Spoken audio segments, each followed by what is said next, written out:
Welcome and thanks for joining us at EMII.com. I'm Caitlin Sisney with your hedge fund headlines. Today is Wednesday, March 26, 2008.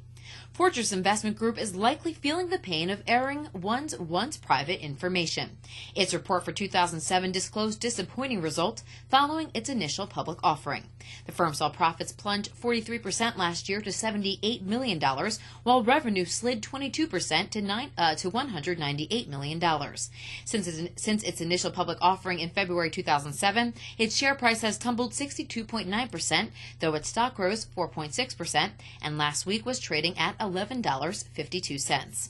Staying with hedge fund news, in an effort to avoid having to file for bankruptcy protection, Thornburg Mortgage has changed its bylaws so that an individual investor may purchase up to $300 million of stock. Under the Real Estate Investment Trust's current bylaws, shareholders were limited to owning a 10% stake in the firm.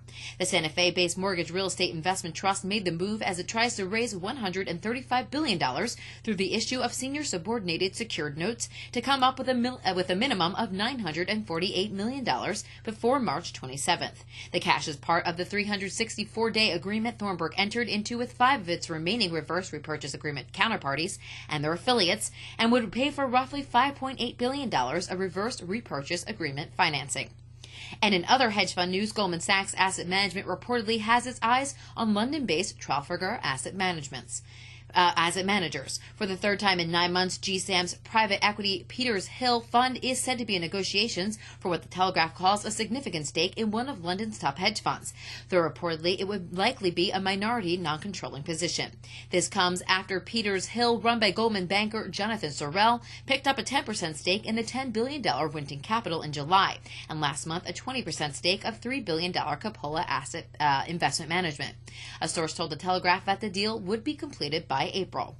And in hedge fund news in Asia, before launching in India, art funds need first to register, according to the Securities and Exchange Board of India. SIFI.com reports that an art fund qualifies as a collective investment vehicle and therefore must abide by this SEBI Act and regulations, which requires registration. Though there has been increased interest in such art instruments in India, not a single one has registered, and if they are operating, they would be in violation of the law. Not everyone is convinced that art funds in Asia are such a great idea. Mei Zhengping of Western Art Tracking May Moses Index told SIFI.com that the region is notorious for fakes and high transaction costs. And that rounds out today's hedge fund headlines. Thanks for joining us on EMII.com. For more details on these stories and much more, click on our hedge funds channel online and read the latest developments.